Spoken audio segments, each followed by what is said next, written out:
की तकलीफ आप लोगों को हो रही है? मैडम हम 6 महीने से नौजवानों की नौकरी दाव पर 6 माह की नौकरी देकर उन्हें अब काम से निकाला जाता है। बात ये है कि सरकार ने कोटरेक्ट पर सभी को रख दी है, जिसके कारण लोगों को काम तो मिलता है, लेकिन सिर्फ 6 महीने के लिए जैसे वक्त पूरा होता है उसके बाद इन्हें काम नहीं होता है। ऐसे में कामगार करे तो क्या? सरकार के आगे घुटने टेके। अपने काम के लिए सिर्फ आवेदन ही करते आ रहे पर सरकार जैसे अपने कान बंद कर रखी है। ऐसे में कामगार अपने मांग के लिए आजाद मैदान में धरना पर है। कामगार को अपने घर भी जाने के लिए किराया नहीं है। सरकार नौकरी के बहाने क्या खेल ही खेल रही या कि कामगार की मांग भी पूरी करेगी, सवाल है कामगार का। सरकारी योजना तहत काम करने वालों की नौकरी में हुई बड़ी दुविधा, कहाँ कैसे चलाएंगे परिवार जब नहीं रहेगी नौकरी। सरकार का आगे अपनी गुहार लिए मंत्रालय का लगा रहे चक्कर। विभिन्न इलाकों से आने वाले कामगार का एल्गार मोर्चा नौकरी के लिए लगा रहे हैं मंत्रालय का चक्कर। कहाँ कैसे चलेगा हमारा परिवार अगर नौकरी नहीं रही? तो सरकार ने दिया है कॉन्ट्रैक्टरों के हाथों में पब्लिक कामगार का भविष्य या कॉन्ट्रैक्टर 6 माह होने पर काम से निकाल देते हैं। ऐसे में कामगार की बड़ी संख्या में रोजगार की समस्या बढ़ती जा रही। कामगार अपनी मांगों को लेकर आजाद मैदान में यलगार धारणा प्रदर्शन किए हैं।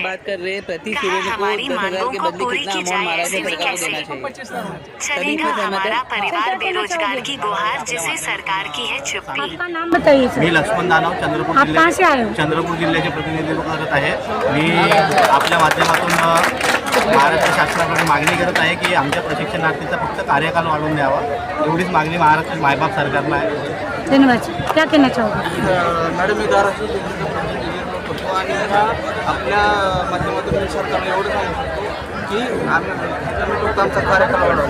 तुम्ही जर आमचा जर कार्यकाल वाढवला तर महाराष्ट्रामध्ये जेवढे काही 1,10,000 जे काही प्रशिक्षणार्थी कार्यरत आहेत त्यांचा देखील आशीर्वाद तुमच्या पाठीमागे राहील। एवढंच नाही की त्यांची सुद्धा संस्था सुरळीतपणे चालू राहील आणि आम्ही ज्या स्थापनेमध्ये कार्यरत आहोत त्या स्थापनेमध्ये आम्हाला कायमस्वरूपी रोजगार। धन्यवाद। क्या कहना चाहोगे सर? हमारे ये कहना है कि हम जब कामगिरी प्रशिक्षणार्थी हम प्रशिक्षणार्थी जो काम कर रहे हैं यहाँ पे सरकारी कर्मचारी तो उनका काम हम आधा से ज़्यादा कर रहे हैं, अब भी हमको पैसे कम मिल रहे हैं। और हमारा ये कहना है कि हमारा प्रशिक्षणार्थी का कार्यकाल बढ़ाया दिया जाए। हम करें तो सरकार के अच्छे भले के लिए कर रहे हैं हम, और उन्होंने हमको दिया है तो आगे भी दिए, ऐसी हमारी इच्छा है। हमारे प्रधानमंत्री जी को क्या कहना चाहोगे? प्रधानमंत्री जी को मैं एक रिक्वेस्ट करना चाहता हूँ, हमारे जो सभी सबका विकास जो नारा है उनका, हमारी मांगे उन्होंने पूरी की। तो ये जो युवा का जो मांगनी है हमारा कार्यकाल बढ़ना चाहिए और युवा का परमानेंट उन्होंने बात की थी जहाँ पे तुम जॉब करे वहाँ तुमको परमानेंट करेंगे, ये जो उन्होंने वादा किया तो सबका विकास सबका साथ ये उचित। क्या कहना चाहोगे? बेरोजगारी के खातिर यहाँ पे बहुत सारे बेरोजगार यहाँ पे आंदोलन किए हुए, हर जगह हर मोहल्ले से हर एरिया से पूरे देश से पूरे महाराष्ट्र से लोग आए हैं जो बेरोजगार है। क्या कहना हमारे जो मुद्दा है, जो मुख्यमंत्री युवा कार्य प्रशिक्षणार्थी इलेक्शन के पहले जो योजना निकाली गई थी उसके अंतर्गत महाराष्ट्र के हर ही डिपार्टमेंट में उस 6 महीने के लिए रुजू किया गया था, लेकिन सभी का बहुत से लोगों का भी कालावधि ख़त्म होने में है, तो इसलिए पहले बेरोजगार को सरकार ने रोज़गार दी थी। अब रोज़गार मिले होने के बाद बेरोज़गार है तो ये कौन सी बात हो सकती है?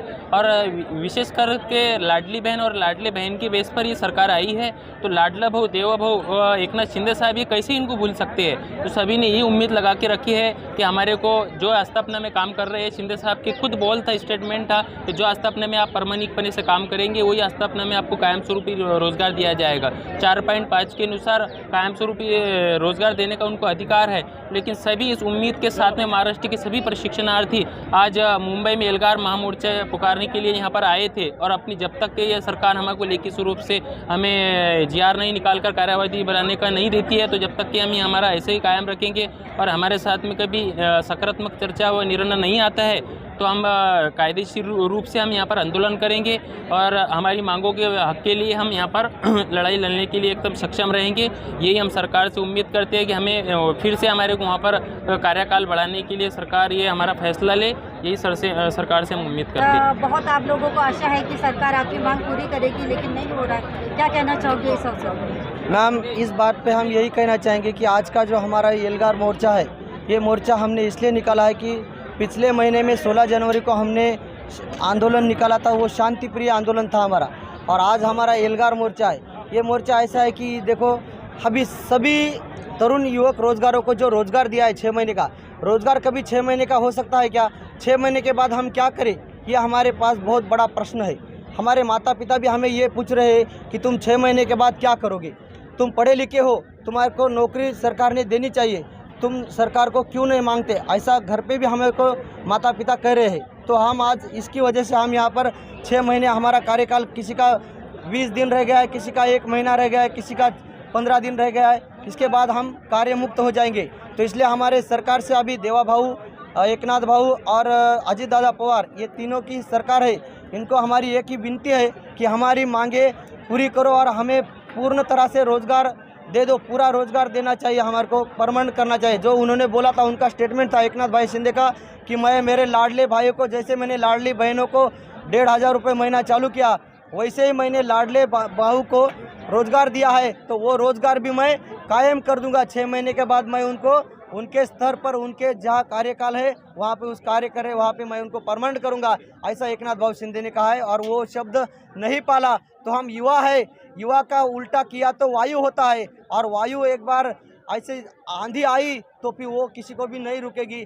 वायु की वजह से, तुम युवा की वजह से सीट पर बैठे हो, तो युवा की वजह से ही सीट से खाली हो सकते हो। ये हमारा आपको धन्यवाद पूर्वक, एक विनती पूर्वक हमारी नम्रता है। और ये हम इतना ही कहना चाहेंगे और हम देवा भाव से यही करेंगे कि हमारे को 6 महीने के बाद परमानेंट करो, बस ये हमारी विनती है। आप लोगों का 6 महीना पूरा हो गया और काम करने के लिए आप लोग और टाइम बढ़ाना चाहती हैं। इस अवसर पे सरकार को क्या कहना चाहेंगे? सरकार से इतना ही निवेदन है कि जो भी हमारे अभी मोर्चे के बारे में हमारे सब जो कि मांगे हैं को उनको पूरा करना चाहिए। और जो 6 महीने का कालावधि उन्होंने दिया था, उसके बाद अब पूरा हो गया है। जो कालावधि है वो उन्होंने आगे बढ़ाना चाहिए, क्योंकि हम उनको बोल नहीं रहे कि ज्यादा हमें पेमेंट दो। मोर्चा हुआ था, हाँ। तो उन्होंने बोला था कि हम कुछ तो डिसीजन लेने वाले, ओके। तो उन्होंने कुछ डिसीजन लिया क्या? अभी तक कुछ भी नहीं लिया। इतने बड़ी संख्या से पिछली बार भी लोग आए थे यहाँ पर, इतने बड़े युवा प्रशिक्षण भी आए थे, फिर उन्होंने कुछ भी डिसीजन नहीं लिया। इतना युवाओं को बोला कि हम कुछ तो जीआर निकालेंगे, फिर उन्होंने जीआर ही निकाला।